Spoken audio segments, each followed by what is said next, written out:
Dr. Joe Dispenza's breathing technique video, I got so many comments on it and I want to answer as many questions as possible, but also I want you to ask more questions in this video so that I can answer them to my highest knowledge so far.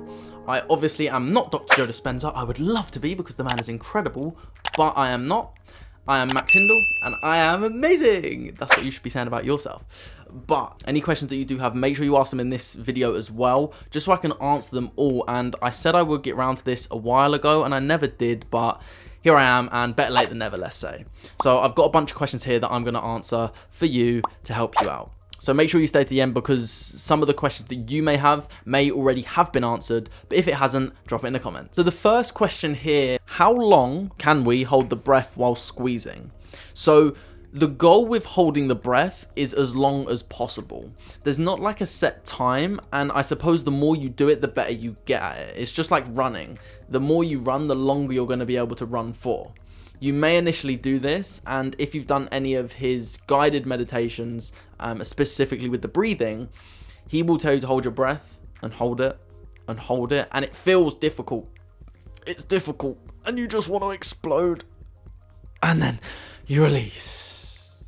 Because what you're actually doing there is the contrast principle. You're going from such tension to such relaxation that the body relaxes even more. So very smart from Joe Dispenza. I like it. Question number 2. Do you do this breath the whole time you are meditating, or when should I do it? Or exactly when should I do it? So no, I do not do this breath the whole time I'm meditating. The way that I personally do this, from what I learned from Joe Dispenza, was doing this before and or after. Ideally, you want to do it at least before and then after as well as a bonus, but you don't have to do it after. But doing it before is essentially relaxing your mind from that beta brainwave down to alpha, down to theta, and then you can get into that hypnotic transcendental experience. And then obviously you want to try and move to that gamma, which is far and few between. And there's a question in here about transcendental experiences, so make sure you stay to the end as well. But once you've done the breath, then you can allow your breathing to go back to normal and going into those meditations. So starting with the breath, holding it, and then letting it go. And that's what you want to be doing. You don't want to be doing this the whole way through, because going through your meditations, there's things that you need to be focusing on, placing your intention all around you, as Joe Dispenza says, and taking it off of yourself and becoming no one. So this question says, still not clear, should I hold the breath or inhale 3 times to lock the 3 chakras? Please explain, thank you. This was a very common question, and I think I have also got another version of this question, so I'm just going to explain it in as much detail as possible that I have the knowledge to. So the best way to start doing this and learn this, if you're completely new to this and you don't know how to do this, is by doing the first 3 centers. So your root, your sacral, and your solar plexus, or energy center 1, 2, and 3, is doing this in 3 breaths just to get the motion. Now, I will also explain, because there was a lot of people asking, well, how do I squeeze those centers? How do I squeeze that energy, etc., etc.? So what you want to do is you want to get used to squeezing these muscles. Now, if you watch the video, I talk about the first center is the most difficult one to explain. Now, how you urinate and how you defecate, so how you go to the toilet, is the opposite of what you want to be doing. When you're going to the toilet, you're pushing. Just imagine that. Just imagine yourself doing that now. I know this probably sounds weird, and this is a very weird way to explain something, but imagine you're pushing out that energy. Your toilet. Imagine you're pushing out. Now imagine the reverse of that. Drawing it in. I'm doing it now. Drawing it in. Can you do that? That's what you need to do. Before you even learn anything to do with the breath, learn that. So it's pulling that energy in rather than pushing it out. And the best way to do that is by pushing out, then drawing in. Pushing out and drawing in. And this is front and back, not just urination and not just defecation. It's both at the same time. So can you get used to, and it feels very weird. It does feel very weird, I'm not going to lie. But can you get used to yourself doing that so that you can draw that energy in? Because that's where it starts. It's starting at that first center. Because then the second center is just getting your belly button. And if you watch the video again, so just click up here if you want to watch the video again, as I'm not going to do it in this video, I've already done it. your belly button is then going towards your spine, and you're drawing that energy backwards towards your spine. And I will do another video explaining the whole process again, and I will do it for you just so you can see a whole example. But you're drawing that energy in towards your spine.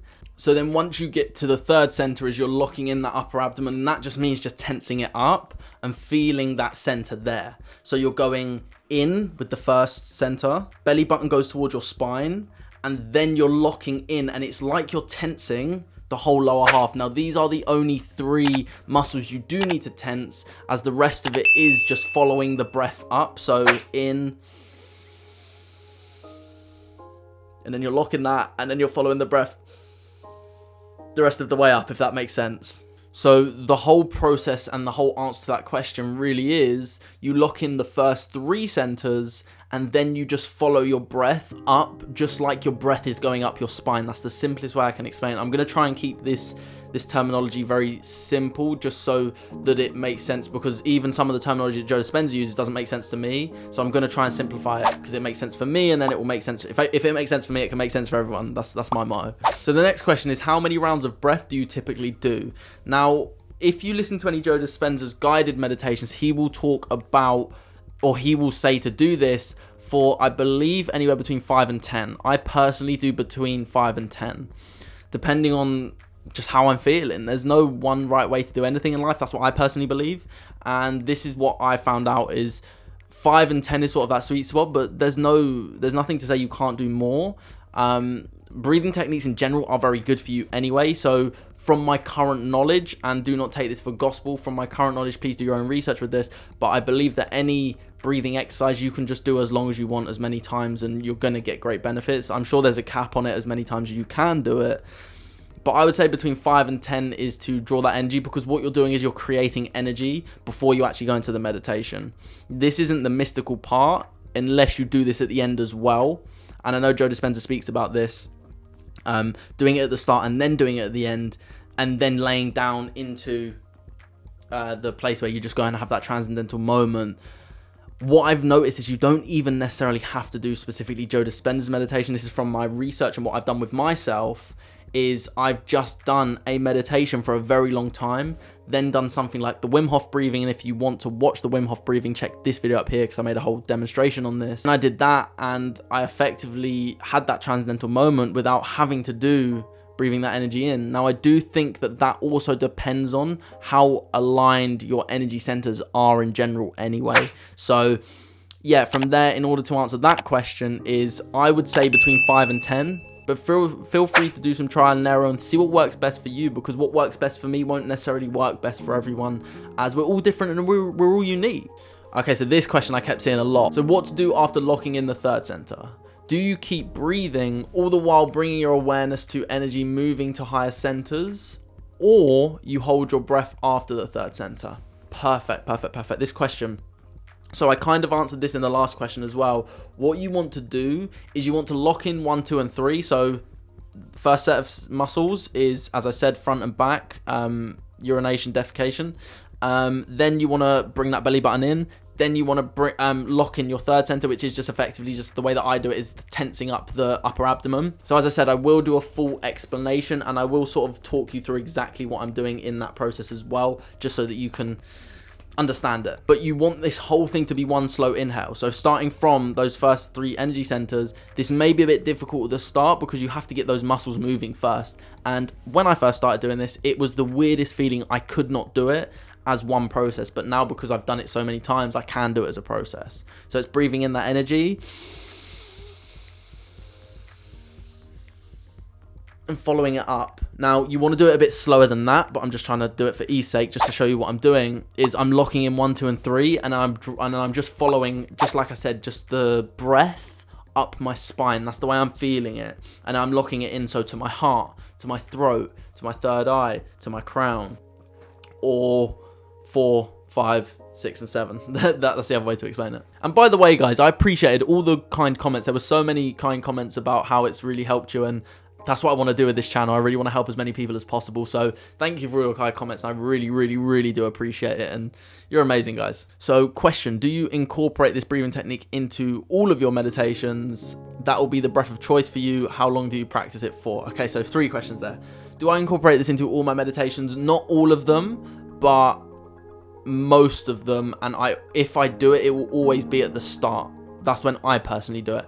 The way that I do my thing, and there's a lot of people that commented in here, is I'll do that first, then I'll go into a meditation, or personally I do self-hypnosis. And if you watch any of my other videos, I'm a hypnotist and I help people rewire their mind, removing fears and anxieties and creating the desired outcomes that they want in their life. So if you have any questions on that, again, head over to my website, www.maxhindle.com, and I'll be happy to help you out in any possible way. But the way that I do it is, yes, I will do the breathing technique before, then I'll do a form of meditation, but I tend to do self-hypnosis, and then at the end I will do something like the Wim Hof method. Now that's where I found the most beneficial technique, because obviously so the energy's there, then you're sort of away with the energy in that space of theta, in that hypnotic, in that meditative state, and then you're doing a breathing technique, so you're bringing that energy straight back, and then you're just releasing from the body. And that's when I've had the most incredible transcendental experience, where I've come back around and I've been looking at the wall, looking at the paint, going, paint is so beautiful if you think about it. Everything would be so dull without paint, wouldn't it? Like, that's how mystical things go. And I've been appreciative for many things in my life, but never once paint until that time. And now I sort of see paint completely differently. And that is what happens when you have a transcendental experience. You shift your whole perspective on things, and specifically whatever's coming up for you. So I now look at paint and I'm thinking, that memory has now stuck with me, and I've created a new memory in my mind to appreciate the little things. That's why the transcendental experiences are the best in my opinion, and this is what I want to help you create for yourself. And if you watch my channel, it's about becoming your own coach, and I want you to be able to do these things without needing external help. But I always say I still ask for external help, but I don't need external help, if that makes sense. Again, here is similar to one of the other questions, but I just want to try and just answer all questions in this video. How many repetitions would you recommend doing in one breathing session? And thank you for the great video and explanation. Thank you very much. I appreciate it. Again, as I say, thank you so much for all the kind comments. I really do appreciate it. And repetition wise, as I said, between 5 and 10 is a great starting point, but please trial and error and try your own way, because what works for one won't always work for another. And this one is from Abby, and I went on her podcast, and hers and Grace's podcast, and they're great people. I love them. And this one says, let me just get to the question. So the question was, I just want to ask, and this again was a question I kept saying, is it normal for your body to go totally numb and tingly? And the answer to my current knowledge is yes, that's totally normal. Because what you're doing is you're removing yourself from your physical self. So you're leaving who you once were, you're disconnecting, and you're becoming something else. So effectively what's happening, and what I've experienced, and I can only go off what I've experienced, I can't go off exactly what happens for everyone, because everyone is completely different, but I always feel that tingly body. And then the only way I can explain it is it's like I'm going do, do, do, do, do, do, and it's just like an explosion of something, energy. I'm not sure, I can't, it's difficult, it's really difficult to explain until you have it, and then you're like, no, I get what you mean. So when she's talking about going tingly and numb, that is exactly what happens. And then my body starts to come back around, and I can start to feel it again. But my mind's sort of in a place where it's like, what is actually going on? Where actually am I? What is this? Blah, blah, blah.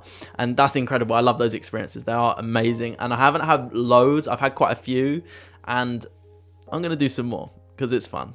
Blessings. Thank you very much. Again, everyone, they're so kind. Some of the people's feedback was so kind. I really do appreciate it, as I said.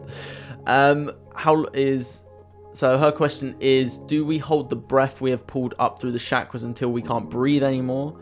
And when or how do we release the inhale breath and the muscles we've pulled in? Okay, perfect. This one's a little bit different. And again, these questions are probably answering a lot of people's questions. So to answer the first question, so yes, effectively, it's we pulling up that energy until we can't breathe anymore. And the way that I'll do it is I'll literally be going,